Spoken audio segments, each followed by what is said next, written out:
Hi guys, welcome to our channel. Today మన topic వచ్చేసి average అండి. క్వశ్చన్ చూద్దాం. The average of 27 numbers is 60. If one number is changed from 28 to 82, the average is మన options వచ్చేసి 56, 62, 58, 64. ఇక్కడ మన question ఏంటి అంటే 27 నెంబర్స్ 60 కి ఈక్వల్ అన్నమాట. యావరేజ్ అనేది 27 నెంబర్స్ యొక్క యావరేజ్ 60 కి ఈక్వల్. అప్పుడు ఏంటి 28 అనే నెంబర్ 82 అయిందంట.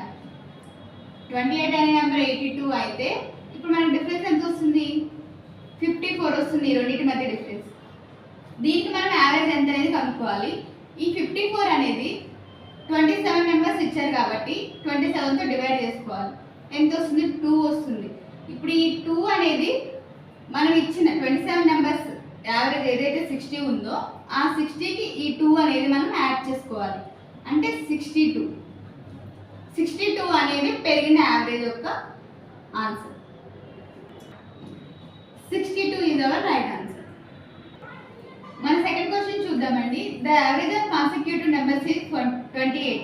Then find 48 రా 48 28 అన్నా. సారీ అనాలి. మన సెకండ్ క్వశ్చన్ చూద్దామండి. The average of consecutive numbers is 48. Then find the product of first and fourth numbers. ఇక్కడ చూడండి కాన్సిక్యూటివ్ నెంబర్స్ అన్నాడు కాబట్టి మనం ఏ నెంబర్స్ అయినా జూమ్ చేసుకోవచ్చు. కానీ ఇక్కడ ఏమి ఇచ్చాడు? యావరేజ్ అనేది 48 ఇచ్చాడు. యావరేజ్ అనేది ఎప్పుడు కూడా నెంబర్స్ మధ్య నెంబర్లో ఉంటుంది. ఇప్పుడు 5 నెంబర్స్ ఇచ్చాడు కదా, దాన్ని మనం ABCDEగా అనుకుందాం.